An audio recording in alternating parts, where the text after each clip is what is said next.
নমস্কার বন্ধুরা, শ্রাবণী রান্নাঘরে আপনাদের সবাইকে স্বাগত জানিয়ে আমি প্রতিদিনের মতো আবারও আজকের একটা রান্নার ভিডিও নিয়ে আপনাদের সামনে চলে এসেছি। আজকের আমি আপনাদের পালং শাক দিয়ে একটা অসাধারণ রেসিপি বানিয়ে দেখাবো। আশা করি আপনাদের ভালো লাগবে। তার জন্য কিন্তু আমার পুরো ভিডিওটা আপনাদের দেখতে হবে। আর দেখা শুরু করার আগে একটা লাইক দেবেন, সুন্দর একটা কমেন্ট করবেন আর শেয়ার করতে ভুলবেন না।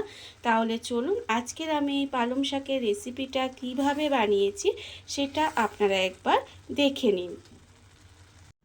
রান্নাটা করার জন্য প্রথমে আমি এখানে দেখুন গ্যাসটা অন করে একটা কড়া বসিয়ে দিয়েছি। এইবারে আমি কড়ার মধ্যে দিয়ে দেব মুগ ডাল। এখানে কিন্তু বেশ কিছুটা মুগ ডাল আমি এখানে কড়ার মধ্যে দিয়ে দিলাম। দিয়ে ডালটাকে প্রথমে ভেজে নেব। ডালটা কিন্তু গ্যাসটাকে একেবারে লোতে দিয়ে দেবেন। গ্যাসটাকে লোতে দিয়ে আস্তে আস্তে ডালটাকে ভেজে নিতে হবে। এমনভাবে ডালটা ভাজবেন যাতে ডালটা সুন্দর করে ভাজা হয়ে যায়, অথচ পুড়ে না যায়, সেটা কিন্তু লক্ষ্য রাখতে হবে। আর আমি প্রতিদিনের মতো আপনাদের একটা কথাই বলবো যে প্লিজ আমার ভিডিওটা আপনারা টেনে টেনে দেখবেন না, পুরো ভিডিওটা দেখুন। আশা করি আপনাদের ভালো লাগবে। দেখুন ডালটা কিন্তু আমি এইভাবে একটু সময় ডালটা ভেজে নেব। ডালটা আমার এখানে ভাজা হয়ে গেছে। ডালটা কিন্তু আমি এখানে সুন্দর করে ভেজে নিয়েছি, আর এর থেকে বেশি ভাজার দরকার নেই। এবারে আমি ডালটাকে আলাদা করে ঢেলে রেখে দেব। ডালটা আমি আলাদা করে ঢেলে নিয়েছি। আর অন্যদিকে দেখুন ফের কিন্তু কড়াটা বসিয়ে দিয়েছি, আর কড়ার মধ্যে দিয়েছি বেশ কিছুটা জল। আর এদিকে যে ডালটা ঢেলে রেখেছিলাম সেই ডালটা কিন্তু ধুয়ে নিয়েছি। ডালটা কিন্তু একটু জল পাল্টে পাল্টে ধুয়ে নিতে হবে, তার কারণ ডালের মধ্যে অনেকটা ময়লা থাকে। আর ডালটা যেহেতু বাইরে থেকে কিনে আনা হয়, তাই ডালের মধ্যে অনেক নোংরা থাকে, সেই জন্য ডালটাকে একটু ধুয়ে নিতে হবে। এইবারে দেখুন ডালটাকে কিন্তু আমি এবার ভালোভাবে একটু সেদ্ধ করে নেব। ডালটা কিন্তু একটু সেদ্ধ করে নিতে হবে। ডালটা আমার এখানে ভালোভাবে সেদ্ধ হয়ে গেছে। ডাল কিন্তু আমি একদম এইভাবে সেদ্ধ করে নিয়েছি মুগ ডালটা। এবারে এটাকে আলাদা করে ঢেলে রেখে দেব। ডালটা কিন্তু আলাদা ঢেলে রেখে দিতে হবে। সেদ্ধ ডালটা আমি আলাদা করে ঢেলে রেখে দিয়েছি। এইবারে দেখুন কড়াটা পরিষ্কার করে নিয়েছি। এইবার এর মধ্যে দিয়ে দেব সর্ষের তেল। এখানে কিন্তু রান্নার জন্য আমি সর্ষের তেলই ব্যবহার করেছি। সর্ষের তেল দিয়ে দিলাম। দিয়ে তেলটাকে প্রথমে খুব ভালোভাবে গরম করে নেব। তেল কিন্তু এখানে প্রথমে খুব ভালোভাবে গরম করে নিতে হবে।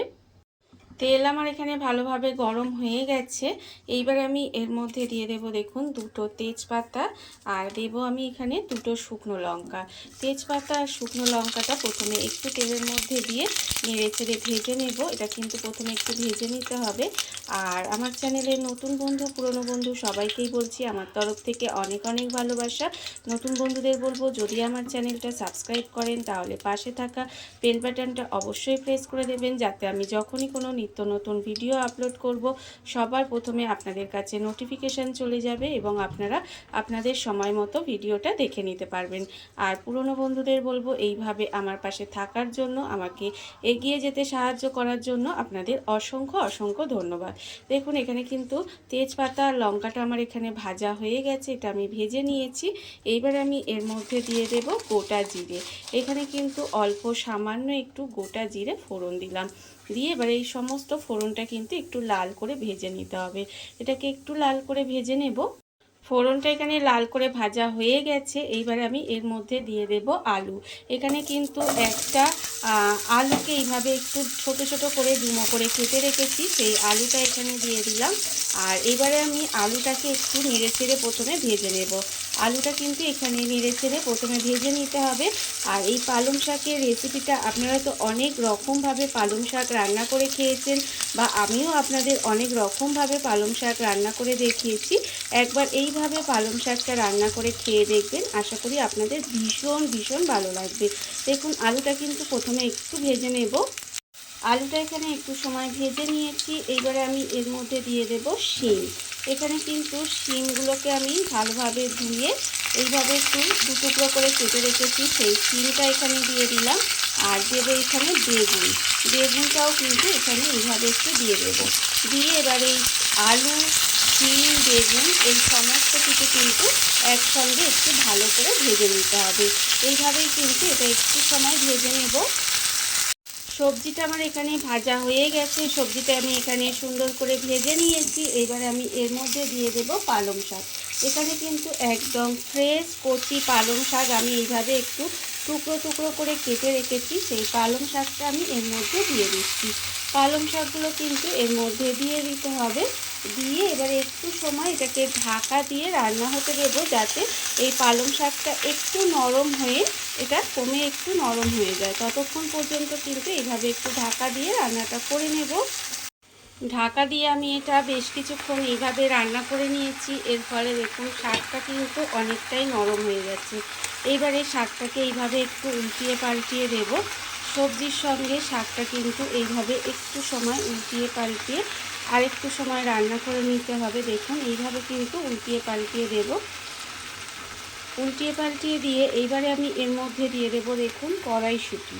এখানে কিন্তু বেশ কিছুটা কড়াইশুঁটি এইভাবে ধুয়ে রেখেছি, সেই ছাড়িয়ে সেটা দিয়ে দিলাম। আর দেব আমি এখানে টমেটো।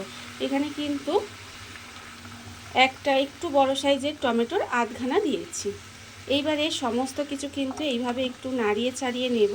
এইভাবে একটু নেড়ে ছেড়ে রান্নাটা করে নিতে হবে। রান্নাটা ভীষণই সহজ, খুব অল্প উপকরণে রান্না হয়ে যায় আর খেতে কিন্তু অপূর্ব সুন্দর লাগে। দেখুন এখানে কিন্তু আমি আন্দাজ মতো নুন দিয়ে দিলাম। এখানে আন্দাজ মতো নুন দিয়ে দিতে হবে।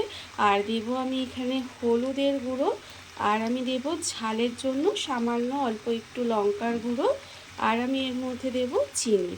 এবার এই সমস্ত মশলাগুলো দিয়ে খুব ভালোভাবে মিশিয়ে একটু সময় কিন্তু এটাকে ঢাকা দিয়ে আর একটু সময় রান্না করে নেব। এইভাবে কিন্তু মশলাগুলো ভালোভাবে মিশিয়ে একটু রান্না করে নিতে হবে। সমস্ত মশলাগুলো দিয়ে আমি কিন্তু একটু উল্টিয়ে পাল্টিয়ে একটু সময় রান্না করে নিয়েছি। দেখুন এর ফলে শাকটা কিন্তু নরম হয়ে শাক থেকে যে জলটা বেরিয়েছে সেটাই কিন্তু, এতে আমি আর অন্য কোনো রকম জল ব্যবহার করিনি। এইবারে যখন এইভাবে রান্নাটা হয়ে আসবে তখন এর মধ্যে দিয়ে দেব এই যে ডালটা আমি আগে থেকে মুগ ডালটা সিদ্ধ করে রেখেছিলাম, সেই ডালটা কিন্তু এর মধ্যে দিয়ে দেব। ডালটা এর মধ্যে দিয়ে দিতে হবে। দিয়ে এবার এটাকে মিশিয়ে একটু সময় এটাকে রান্না করে নেব। দেখুন এটা কিন্তু আমি আবারও বলছি ভীষণই সহজ রান্না, বাড়িতে থাকা খুব কম উপকরণে রান্নাটা হয়ে যায়, অথচ খেতে কিন্তু অপূর্ব সুন্দর লাগে। এইভাবে কিন্তু একটু এবার ঢাকা দিয়ে এটাকে রান্না হতে দেবো। আর এতে কিন্তু কোনো রকম বাইরের জল ব্যবহার করবেন না। এই যে ডালটা সেদ্ধ করবেন সেই ডালের জলে কিন্তু সবজিগুলো ভাজা তো আছে, আর বাকি যেটুকু রান্না হওয়া বাকি আছে এই ডালের জলেই কিন্তু সবজিটা সেদ্ধ হবে। এইবার দেখুন এই ঢাকা দিয়ে সবজিটাকে একটু সময় রান্না করে নেব, যাতে সমস্ত কিছু ভালোভাবে সেদ্ধ হয়ে যায়। ঢাকা দিয়ে আমি এটা কিছুক্ষণ সময় এইভাবে একটু রান্না হতে দিয়েছিলাম। আর এর ফলে দেখুন এখানে কিন্তু সমস্ত সবজিগুলো আমার সেদ্ধ হয়ে গেছে। এখানে কিন্তু সমস্ত আলু বলুন অন্যান্য যে সবজি বলুন সেই সমস্ত দেখুন এখানে আলুও সেদ্ধ হয়ে গেছে, সমস্ত সবজিগুলো কিন্তু এখানে সেদ্ধ হয়ে গেছে। আর দেখুন এটা কিন্তু এবারে এটাকে এইভাবে একটু নেড়ে চেড়ে একটু শুকনো শুকনো মতো করে নিতে হবে। মানে খুব বেশি শুকনো শুকনো নয়, কিন্তু আর একটু শুকনো শুকনো মতো করে নেব। আর তার আগে কিন্তু আমি এর মধ্যে দিয়ে দেব দেখুন রান্না এখানে আমার প্রায় হয়ে এসেছে। এবারে এর মধ্যে দিয়ে দেব ধনে পাতা কুচি। এখানে কিন্তু ফ্রেশ ধনে পাতা আমি কিছুটা কুচি করে রেখেছিলাম, সেই ধনে পাতা কুচিটা এর মধ্যে দিয়ে দিলাম। দিয়ে এবার এটাকে মিশিয়ে দেব। মিশিয়ে কিন্তু আর একটু সময় এটাকে উল্টিয়ে পাল্টিয়ে রান্না করে নিতে হবে। এইভাবে কিন্তু আর একটু সময় আমি এটাকে রান্না করে নেব। ধনেপাতাটা দিয়ে আরেকটু সময় কিন্তু এটাকে একটু রান্না করে নিয়েছি। আর দেখুন রান্না আমার একেবারে রেডি হয়ে গেছে। একদম পালং শাক দিয়ে একটা ইউনিক রেসিপি রেডি হয়ে গেছে, আপনারা দেখতেই পেলেন। এটা কিন্তু গরম ভাত বলুন রুটি বলুন যে কোনো কিছুর সাথে খেতে কিন্তু ভীষণই ভালো লাগে। রান্না আমার একেবারে রেডি। এইবার আমি গ্যাসটা অফ করে দেব আর আপনাদের পরিবেশন করে দেখাবো ঠিক কেমন হলো।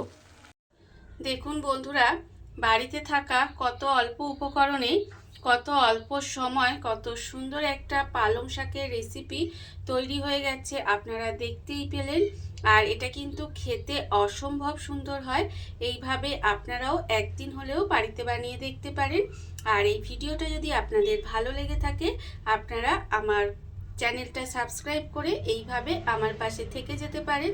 তাহলে চলুন আজকের ভিডিওটা এই পর্যন্তই। নমস্কার।